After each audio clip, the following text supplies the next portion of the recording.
Palabras de alegría y esperanza.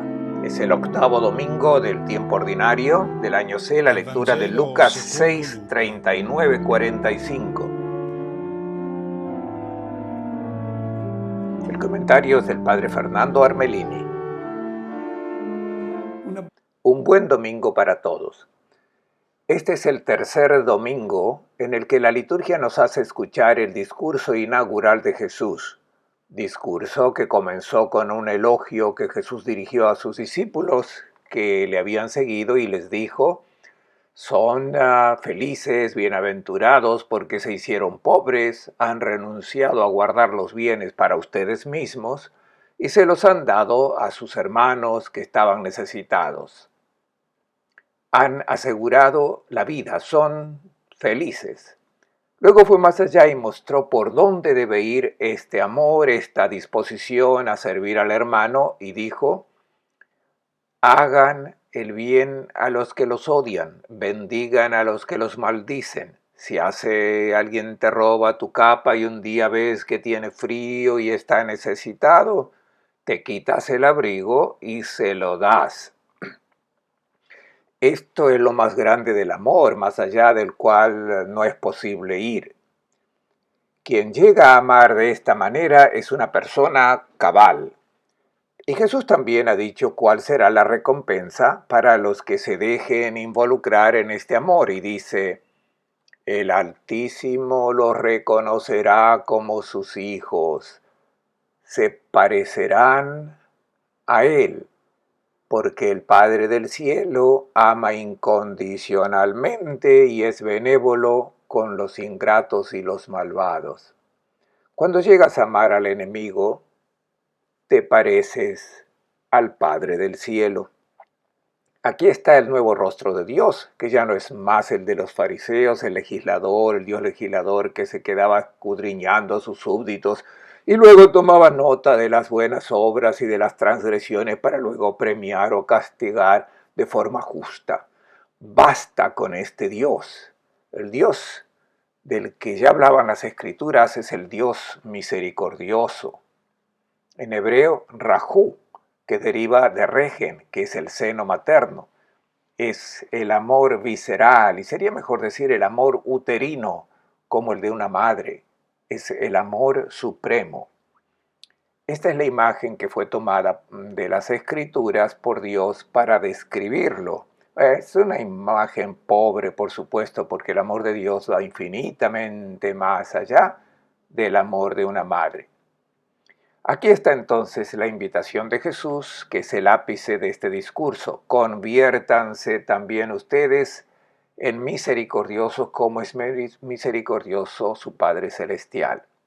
Ser misericordioso significa dejarse involucrar en este amor incondicional.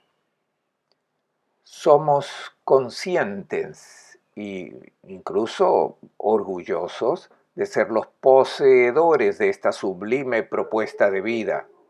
Pero en este punto Jesús quiere advertirnos de un peligro, que es el en el que han caído los fariseos. Jesús ha visto este peligro y no quiere que reaparezca entre sus discípulos. Este peligro está muy bien descrito por Pablo en el capítulo 2 de la carta a los Romanos, hablando de los fariseos que él conoce muy bien porque fue uno de ellos, dirigiéndose a sus correligionarios orgullosos porque conocen la Torá, les dice: te llamas judío, es decir, que eres hijo de Abraham, heredero de las promesas, y descansas seguro porque conoces la ley, la Torá, conoces la voluntad de Dios, sabes discernir entre lo que es bueno y lo que es malo, lo que es correcto y lo que es incorrecto. Y por eso estás convencido de que ahora eres el guía de los ciegos, te sientes como luz de los que aún andan a tientas en la oscuridad, te presentas como educador de los ignorantes, como maestro de los que consideras pobres y literatos. Pero, ¿cómo es que tú, que enseñas a los demás, no te enseñas a ti mismo? O sea, tú judío, fariseo, crees que lo sabes todo, que estás en la plena armonía con la Torá, pero en realidad enseñas a los demás y te olvidas de que la Torá te sigue enseñándote a ti antes que enseñar a los demás. Y no puedes ser tú el maestro y el guía. De hecho, Pablo sigue diciendo, predicas que no hay que robar y luego robas. Predicas lo aprendido de la Torá, que no hay que cometer adulterio, pero luego sigues cometiendo adulterio. Detesta a los ídolos, pero después los pones en el templo. Dice que conoce la ley y después ofendes a Dios transgrediendo la ley. La consecuencia, dice Pablo, es que el nombre de Dios es blasfemado entre los gentiles por culpa de ustedes. Jesús teme que entre sus discípulos aparezca esta confianza farisaica, la de sentirse a gusto con Dios y por lo tanto de ser maestros y guías. Y Jesús explica este peligro con una parábola. Escuchemos. Jesús añadió una comparación. ¿Podrá un ciego guiar a otro ciego? ¿No caerán ambos en un hoyo? El discípulo no es más que el maestro. Cuando haya sido instruido, será como su maestro. El dicho de que un ciego no puede guiar a otro ciego es de lógica elemental. El problema surge cuando este ciego está convencido de que puede ver y empieza a guiar a los demás. Y ahí empiezan los problemas. Jesús explicó este dicho directamente a los escribas y fariseos. Lo aplicó a ellos, como nos lo cuenta el evangelista Mateo en el capítulo 15. Hubo una animada discusión porque los escribas decían a Jesús, ¿cómo te atreves tú y tus discípulos a no hacer las purificaciones rituales? Y Jesús les respondió, ustedes sustituyen la adhesión a Dios y a su palabra por la adhesión a las tradiciones que ustedes mismos se han inventado. Y cuando regresaron a casa, los discípulos dicen a Jesús, ten más cuidado cuando hablas porque los escandalizas. Jesús responde a los discípulos, déjenlos en paz, son ciegos y guías de ciegos. Son ciegos porque tenían una imagen de Dios que se habían inventado ellos mismos, un Dios que era exactamente como ellos, un juez, un verdugo, y no querían dejar que se les abrieran los ojos. Tenían ante ellos la imagen perfecta del Dios de Abraham, del Dios de, Isaac, del Dios de Jacob, pero no querían dejar que se le abrieran los ojos y además se erigieron en guías del pueblo y todos acabaron en un hoyo.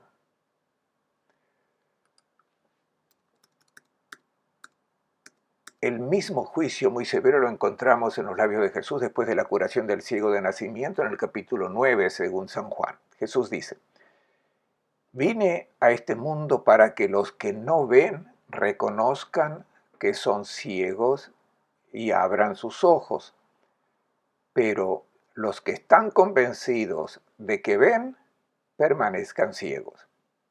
Y los fariseos que estaban presentes entendieron que se refería a ellos y le dijeron, ¿es que acaso somos ciegos también nosotros? Y Jesús les responde, si fueran ciegos no tendrían ninguna culpa, deben abrir sus ojos.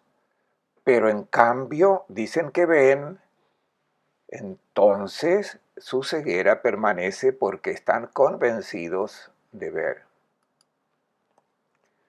Lo mismo le puede pasar a los discípulos. Y esto es lo que Jesús quiere dejar bien claro, porque los escribas y fariseos de entonces ya se han muerto y están en los brazos del Padre misericordioso, pero Jesús no quiere que le pase lo mismo a su comunidad.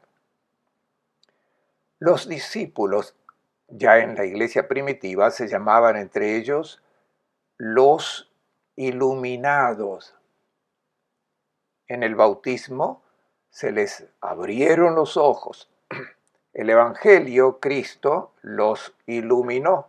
Se llamaban hoifotistentes. Y el baptisterio, la pila bautismal, se llamaba fotisterion, el lugar donde se los iluminaba. Después del bautismo, el cristiano ya no adoraba una imagen pagana de Dios, un ídolo inventado por los hombres, sino que adoraba al verdadero Dios que había visto en la persona de Jesús de Nazaret. A través del Evangelio también hoy seguimos viendo a Jesús de Nazaret. Antes de dejar que se les abrieran sus ojos, estaban replegados en las realidades de este mundo, las realidades materiales. Para ello contaban los bienes de este mundo, los placeres, pero ahora en cambio ven las cosas de otra manera, de la manera correcta, de la manera justa. Saben dar el justo valor y correcto a las realidades de este mundo. En la carta a los Efesios, en el capítulo 5, se dice: antes estaban en tinieblas, ahora son luz. Ahora han sido iluminados, compórtense como hijos de la luz. Por eso, las consecuencias entre ustedes es que ni siquiera se mencione la fornicación, de todo tipo de impurezas, de codicia, de vulgaridad, del insulto, las trivialidades, que ni siquiera se oigan de los labios de los bautizados, porque ahora son luz, y la luz es la bondad, la justicia, la verdad. Los cristianos, sin embargo, los discípulos, deben tener siempre presente que, aunque hayan sido iluminados, nunca podrán convertirse en guías. La única guía es Cristo y su Evangelio, y es esta guía la que los discípulos deben tener siempre presente. A esta guía, a este Evangelio, todos deben remitirse siempre. Incluso en el mejor de los discípulos, su vista puede nublarse fácilmente y por tanto pueden volver a razonar según los criterios de este mundo, a justificar lo que antes condenaban, a presumir de lo que antes se avergonzaban. Bien dice el libro de la sabiduría: el razonamiento de los mortales es frágil, nuestras reflexiones son inciertas, porque un cuerpo corruptible pesa sobre el alma. Es decir, dentro de nosotros siempre está el impulso de lo que llamo Pablo la carne, que es contrario al impulso del espíritu.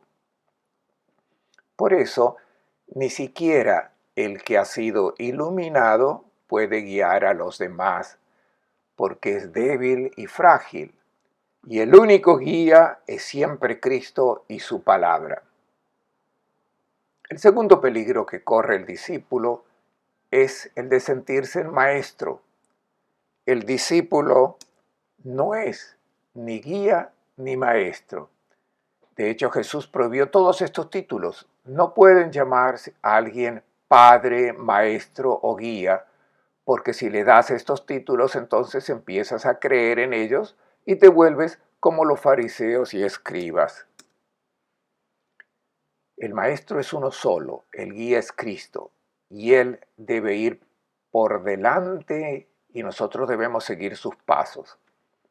Entre hermanos nos animamos unos a otros, pero todos contemplando a Cristo. No que uno de nosotros empiece a ser guía. El maestro es también uno solo, el Espíritu.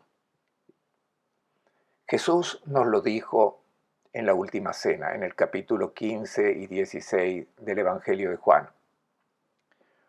Cuando venga el Espíritu de la verdad, los guiará a toda la verdad y les enseñará todo y les recordará lo que les he dicho y dará testimonio de mí. Lo que Jesús quiso decir es que hay un maestro dentro de nosotros. El maestro es el Espíritu que se nos ha dado. En todo momento nos aconseja sobre las elecciones que tenemos que hacer, elecciones que estén en conformidad con nuestra identidad como hijos e hijas de Dios. Escuchar esta voz es una experiencia muy dulce que cada uno de nosotros puede y debe hacer. Por ejemplo, les recordaba hace poco lo que Jesús dijo en este discurso inaugural de su vida pública. Dijo que debemos amar a nuestros enemigos, que debemos hacer el bien a los que nos hacen daño, dar nuestra túnica hasta el que nos robó la capa. Esto va en contra de la lógica de este mundo, pero si reflexionamos un momento, escuchamos una voz dentro de nuestro corazón que dice, Él tiene razón. Haz lo que Él te dice y serás una persona auténtica. Cuando oigamos esta voz, es la voz del Espíritu, es la voz del Maestro, del único Maestro. No podemos ser maestros ni guías porque somos ciegos, frágiles, nuestra vista se nubla fácilmente. La carta a los Hebreos dice en el capítulo 4, tenemos un gran tesoro que es el Evangelio. Este tesoro que hemos descubierto, hemos tenido esta suerte de tenerlo en nuestras manos, pero este tesoro lo guardamos en vasijas de barro. Estamos hechos de arcilla frágil, de arcilla impura. Tengamos siempre esto en cuenta para que ninguno de nosotros pueda erigirse en guía y maestro. Cómo comportarse cuando aún en la comunidad cristiana hay hermanos y hermanas con fragilidad y miseria. Escuchemos lo que Jesús nos dice. ¿Por qué te fijas en la pelusa que está en el ojo de tu hermano y no miras la viga que hay en el tuyo? ¿Cómo puedes decir a tu hermano, hermano, déjame sacarte la pelusa de tu ojo, cuando no ves la viga del tuyo? Hipócrita, saca primero la viga de tu ojo y entonces podrás ver claramente para sacar la pelusa del ojo de tu hermano. Seguramente habrán notado en esta parte del discurso de Jesús la insistencia en el término hermano. ¿Por qué te fijas en la pelusa que está en el ojo de tu hermano? ¿Cómo puedes decir a tu hermano, hermano, déjame sacarte la pelusa de tu ojo, saca primero la viga de tu ojo y entonces podrás ver claramente para sacar la pelusa del ojo de tu hermano? 4 veces recurre este término. Sabemos que hermano era el título más común con el que los primeros cristianos se identificaban. Jesús, por lo tanto, no se dirige a los de fuera, a los paganos, se dirige a los miembros de las comunidades cristianas. Y en esta filigrana tenemos también la presentación de los problemas de las comunidades de la época de Lucas, problemas que no eran diferentes de los nuestros y que el evangelista ilumina con las palabras del Maestro, que por tanto se dirigen también a nosotros hoy. En primer lugar, ¿por qué te fijas en la pelusa que está en el ojo de tu hermano? Nuestros ojos se posan instintivamente en lo que no es bueno, en un defecto, porque nos molesta. No debería haber ciertos comportamientos dentro de la comunidad cristiana. Entonces, ¿qué dice Jesús? Jesús dice, ¿por qué te fijas? No dice, ¿por qué humildemente tratas de ayudar a tu hermano a ver bien? No, dice, te fijas. Antes de interesarte por el problema de tu hermano, primero tienes que comprobar si ves bien. Primero, quita la viga que está en tu ojo. Es fácil notar este defecto en los escribas y fariseos. De hecho, si vamos al capítulo 23 del Evangelio de Mateo, se nos dice que esta gente pagaba el diezmo de la menta y el comino, pero luego descuidaban la justicia y la misericordia. Aquí está la viga que tenían ante sus ojos. Y luego estaban atentos a la pelusa, eran la menta y el comino. Mateo dice que son guías ciegos que filtran el mosquito y luego tragan el camello. Aquí está de nuevo la viga y el Mateo y la pelusa. Es más delicado hacer alguna aplicación a nuestros días, pero tratemos de pensar en ello. ¿Cómo fue posible en las cruzadas que los que están llamados a dar su vida, incluso por el enemigo, usaron la espada? Y pensemos también en las recientes guerras mundiales del siglo pasado. No fueron cristianos muchos de ellos los que lucharon y se mataron entre sí, mientras que debatían si era pecado mortal preparar la sopa con un cubo de carne. La viga y la pelusa. O los que hicieron campaña contra los bailes de salón en los Estados Unidos y no se cuestionaron, no se preguntaron sobre la esclavitud que estaba presente en el país. El que se fija en la paja, el defecto, el error cometido por nuestro hermano, dice Jesús, es un hipócrita. Jesús no dice que no debemos ayudar a nuestro hermano a limpiarse el ojo, pero el que se fija en la paja es un hipócrita. Hipócrites en griego significa actor, comediante. Entonces nos preguntamos qué tipo de personajes representan estos hipócritas, o sea, aquellos que se comportan de esta manera, los que están al acecho de las faltas, de los pecados de los hermanos. ¿Qué personaje representan? Representan a Dios. El Dios que tienen en mente se comporta exactamente como ellos y actúan realmente bien. De hecho, el Dios que fue predicado por los fariseos y el que aún creen estos escrutadores es realmente el Dios que toma nota de todos los errores, está atento a lo que hacen los hombres, no pierde de vista ningún detalle, toma nota de todo. Estos comediantes se comportan exactamente como el Dios en el que creen y realmente representan muy bien este personaje que ponen en escena. Pero es un personaje horrible y Dios no quiere ser representado de esta manera porque es una máscara blasfema la que ponen en la cara de Dios. Y aquí tenemos el problema. ¿Cómo distinguir en la comunidad cristiana a los que ven bien y por tanto pueden ayudarme a limpiar mis ojos, aunque no sean maestros y guías? ¿Quiénes son de los que puedo escuchar las sugerencias? ¿Cómo saber en quién puedo confiar? ¿Cuáles son los consejos correctos y los incorrectos?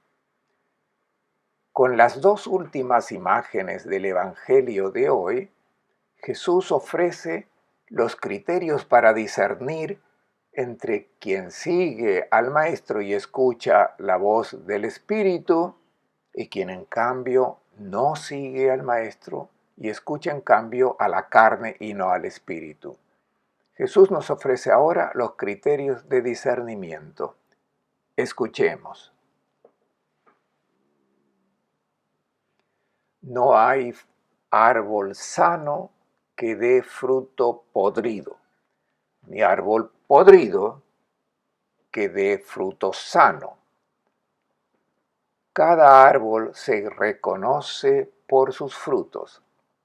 No se cosechan higos de los cardos, ni se vendimian uvas de los espinos. El hombre bueno saca cosas buenas de su tesoro bueno del corazón. El malo saca lo malo de la maldad, porque de la abundancia del corazón habla la boca. No solo una viga, sino que una simple mota da mucho problema en el ojo. Tengo que encontrar a alguien que me la quite porque no puedo hacerlo solo. ¿Cómo reconocer a quien es capaz de ayudarme? Porque podría acudir a la persona equivocada, podría acudir a alguien que tiene una viga delante de sus ojos y que solo me perjudicaría. Y también, ¿cómo debo ser yo si me doy cuenta de que un hermano, mi compañero de viaje, ha perdido de vista al guía que es Cristo, se ha salido del camino y necesita ayuda? Estas son las preguntas. ¿Cómo reconozco al verdadero discípulo en el que se puede confiar? A esta pregunta Jesús responde con dos imágenes. La primera es la del árbol que da frutos. Si es un árbol bueno, da frutos buenos. Observa el fruto, dice Jesús. La imagen del árbol es bíblica. Recordemos el Salmo 1.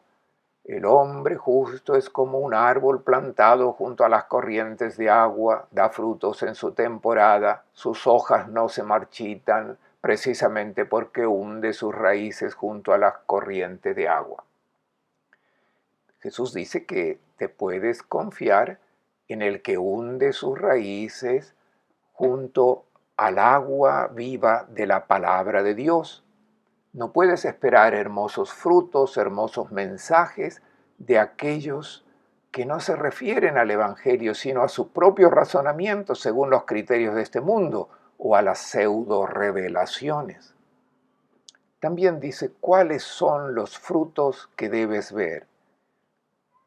Son los higos y las uvas. Son los productos de la tierra prometida que son la imagen de los frutos que Dios espera de su pueblo. La dulzura de la higuera, la alegría que proviene de las uvas, porque las uvas dan vino y el vino es el símbolo de la alegría. Estos son los frutos que debes ver.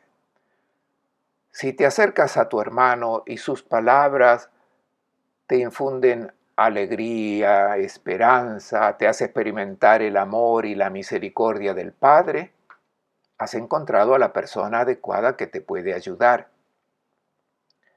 Jesús también nos dice que tengamos mucho cuidado porque quizás un hermano que está perdido en la vida se acerca a nuestra comunidad cristiana en busca de luz, en busca de acogida, de comprensión, de amor.